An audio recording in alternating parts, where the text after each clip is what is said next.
Examen de la loi électorale à l'Assemblée nationale. Les députés nationaux disent non à la position du Front commun pour les Congos, exigeant le dialogue en vue de prochaines élections. Pour eux, il est hors des questions que la loi électorale soit discutée en dehors du Parlement. Le chef d'état-major général de l'armée ougandaise est à Bunia pour une mission d'évaluation des opérations conjointes que mènent l'UPDF et les FARDC dans l'est de la République démocratique du Congo. Le général Wilson Badi a fait les points sur les stratégies offensives avec son homologue de la République démocratique du Congo, le général Mbala Montsense. Et en sport, le tout-puissant Mazembe sera reçu ce soir par la formation égyptienne des Pyramides FC sous les coups de 21h en match comptant pour les quarts de finale. Allez. Bonjour et bienvenue sur TD50. Si vous nous rejoignez, l'épineuse question de la migration et de l'accueil de compatriotes venus des Kasaï vers les provinces de l'ex-Katanga était au centre des échanges entre le président de la République et les députés nationaux de cette partie du pays. C'était une occasion pour Félix Tshisekedi d'exhorter ses élus à la gestion responsable de cette situation, dont la préservation de l'unité nationale. Ils étaient une quarantaine, tous députés nationaux et élus de 4 provinces de l'ex-Katanga. Conduits par le Premier ministre Jean-Michel Samaloukonde, ce représentant du peuple ont eu un très long moment d'échange avec le premier de Congolais et garant de la nation autour de l'épineuse question de xénophobie et cohabitation difficile qui divergent les opinions de Kasaïens et Katangais. Nous avons évoqué la question de ces arrivées de nos frères du Kasaï, qui, selon nous, est en train de changer la situation socio-économique, l'écologie même de la province du Katanga. Alors, cette situation amène qu'il y ait des problèmes entre les communautés parce que nos électeurs considèrent que cette arrivée constitue une menace parce qu'ils croient que nos frères du Kasaï ne s'intègrent pas. Le président de la République, Félix-Antoine Tshisekedi, a exhorté ses élus à la gestion responsable de cette situation avant son arrivée prochaine à Lubumbashi, où il présidera une table ronde avec les responsables forces vives de provinces concernées pour trouver enfin une solution durable à cette crise.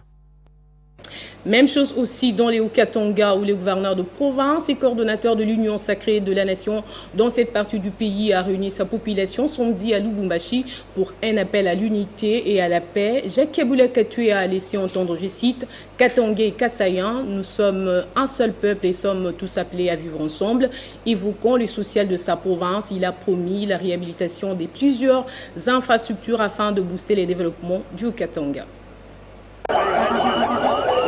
Dès le début de l'après-midi, les colonnes de militants des partis politiques et autres structures de l'Union sacrée de la nation au Katanga ont convergé vers le stade de Lubumbashi Sport dans la cité Jekamine.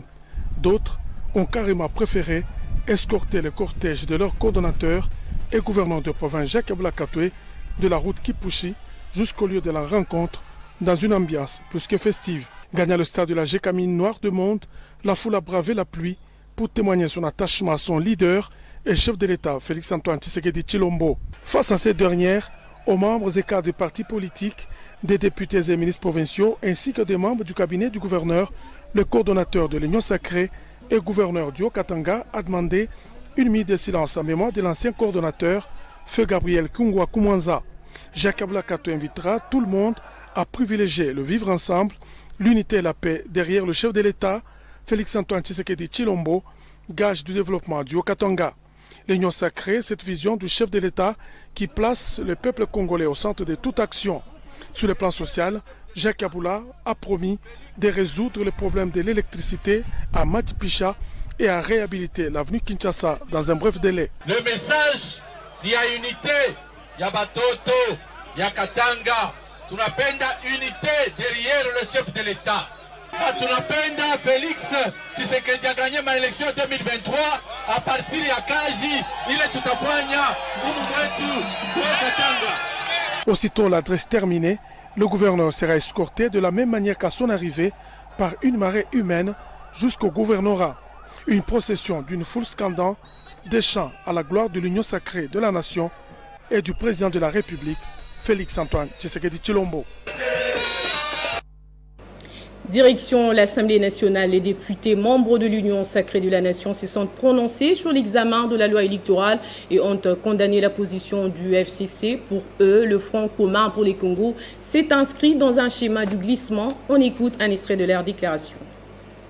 Nous, députés nationaux, membres de l'Union sacrée de la nation, avons suivi, non sans surprise, la déclaration des députés nationaux du Front commun pour le Congo en rapport avec le processus électoral dans notre pays, la République démocratique du Congo. Dans sa déclaration, le FCC refuse de participer au débat et à l'adoption de la loi électorale et exige un dialogue en dehors du Parlement, lequel dialogue ne vise que la non-tenue des élections dans le délai constitutionnel et le partage du pouvoir sans le concours du peuple. À ce sujet, nous tenons à apporter à l'opinion tant nationale qu'internationale les précisions suivantes. L'union sacrée de la nation s'inscrit dans le schéma constitutionnel et ne peut compromettre les valeurs démocratiques pour lesquelles elle s'est battue et séparée du FCC et auxquelles elle demeure fermement attachée. Elle réaffirme l'engagement ainsi que la détermination du président de la République, chef de l'État, son Excellence Félix-Antoine Tshisekedi Tshilombo, maintes fois réitéré pour l'organisation de meilleures élections que le pays n'a jamais connues en 3 cycles, c'est-à-dire des élections crédibles, inclusives, transparentes et apaisées, et ce, conformément à la Constitution, aux lois pertinentes et aux bonnes pratiques en la matière. Il y a lieu de relever que la loi électorale actuellement en vigueur est un héritage du FCC seul, alors que la proposition de sa modification actuellement en discussion à l'Assemblée nationale n'est pas l'œuvre de l'Union sacrée, mais plutôt celle de l'opposition à l'époque où FCC et CACH étaient en coalition. Restons à la Chambre basse du Parlement. Les députés Willy Bolio est inquiet de l'incidence de l'accord signé entre le Rwanda et Londres sur la migration. Pour lui, les demandeurs d'asile acheminés du Royaume-Uni représentent une menace sécuritaire à nos frontières. L'élu du territoire des Bolobo a adressé une question orale avec débat au ministre de l'Intérieur sur les mesures prises pour empêcher justement un éventuel déferlement en République démocratique du Congo de ces personnes jugées indésirables au Royaume-Uni. Reportage des Crispin Tchibassou. Le 14 avril dernier, la Grande-Bretagne et le Rwanda ont conclu un accord portant sur les transfèrements au Rwanda des demandeurs d'asile ou des personnes en situation irrégulière en Grande-Bretagne, avec la possibilité de s'établir au pays des Kagame, qui ne dispose pas de beaucoup d'espace pour sa propre population. Imaginant les retombées éventuelles de cette situation sur le pays voisin du Rwanda, dont la République démocratique du Congo, le député national Willy Bolio a initié une question orale avec débat adressé au vice-premier ministre, ministre de l'Intérieur, Daniel Asselo.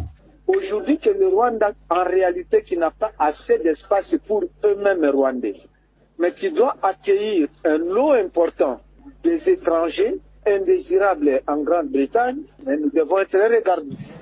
Il va falloir que le gouvernement, à travers le ministère qui s'occupe de la sécurité de la population, nous dise, nous précise quelles sont les mesures à prendre pour permettre à ce que demain le Congo ne soit pas victime de la générosité du Rwanda. Nous en avons déjà été victimes, il ne faut pas qu'on en soit encore victime une énième fois. Donc, vous vous rendrez compte que même les Rwandais qui avaient traversé en 94, qui étaient venus ici, ne sont jamais rentrés au Rwanda. Même tous les problèmes que nous avons, ils ne sont jamais rentrés au Rwanda. Même les FDLR qui sont chez nous, Kagame ne les a jamais invités pour rentrer faire le dialogue et pour qu'ils rentrent dans leur pays. Et maintenant, il amène encore ceux-là. Il faut que la DGM, il faut que l'ANR, il faut que la police nous dise comment ils vont sécuriser la frontière là-bas, pour que demain on ne dise pas que ces gens soient venus. Aussi, il y a le problème des accords avec Rwandais qui va commencer à faire des escales à Goma, avec tout ce qu'il imagine. Est-ce que ce ne serait pas la possibilité de nous abandonner encore certaines personnes à Goma pour que demain nous ayons des maux de tête sur notre propre sol? Invité à la chambre basse du Parlement congolais, le vice-premier ministre de l'Intérieur Asselo devra donner des réponses aux questions telles que les autorités rwandaises ont-ils pris la précaution d'informer les autorités congolaises au regard des mécanismes de collaboration entre la police rwandaise et congolaise signés en rapport avec la répression de la criminalité transfrontalière. Rappelant l'entrée massive des ressortissants rwandais sur les sols congolais avec la complicité de la communauté internationale en 1994, la RDC est en droit de prendre des précautions pour la protection de sa frontière avec le Rwanda pour ne pas subir les retombées de la présence illégale de réfugiés indésirables en Grande-Bretagne transférés au Rwanda.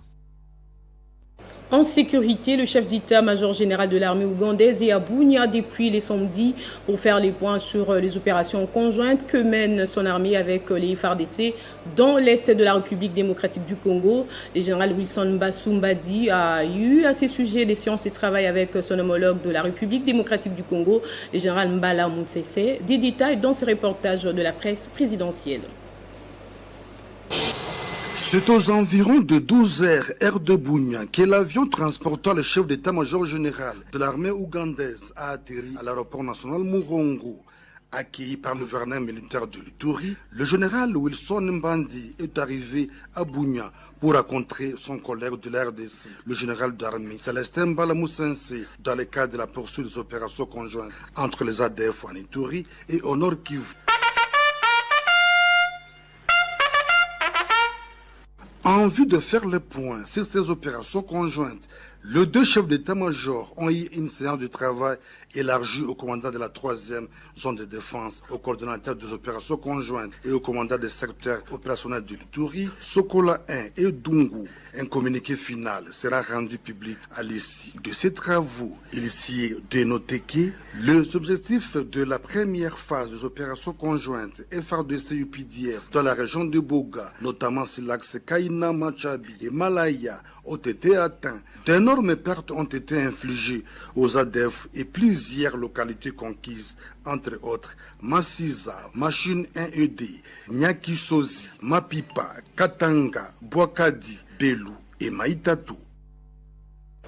En sport, parlons de la Coupe de la Confédération de la CAF avec le tout-puissant Mazembe qui sera reçu ce soir par la formation égyptienne de Pyramide FC sous les coups des 21h en match comptant pour les quarts de finale aller. Les Corbeaux sont déterminés à faire un bon match en vue d'une qualification au prochain tour. Jeff Kapondo, président de Mazembe Dame, reste confiant et espère que les Corbeaux vont faire un très grand match ce soir. On l'écoute. Et les joueurs, dans l'ensemble, nous avons eu à échanger autant de fois avec eux. Ils sont très conscients de la responsabilité qui les attend et nous pensons qu'avec cet esprit-là qu'ils ont, et nous sentons l'esprit de la gagne. Donc c'est vraiment une très bonne chose par rapport aux joueurs et nous pensons que si ils y mettent aussi un peu de punch. Place au rappel des titres. Examen de la loi électorale à l'Assemblée nationale. Les députés nationaux disent non à la position du Front commun pour les Congos, exigeant le dialogue en vue des prochaines élections. Pour eux, il est hors des questions que la loi électorale soit discutée en dehors du Parlement. Le chef d'état-major général de l'armée ougandaise est à Bunia pour une mission d'évaluation des opérations conjointes que mènent l'UPDF et les FARDC dans l'est de la République démocratique du Congo. Le général Wilson Mbadi a fait les points sur les stratégies offensives avec son homologue de la République démocratique du Congo, le général Mbala Moutsese. Et en sport, le tout-puissant Mazembe sera reçu ce soir par la formation égyptienne de Pyramide FC sous les coups des 21h en match comptant pour les quarts de finale aller. Merci à tous de votre fidélité à Télé 50 et bonne suite des programmes sur la télé intelligente.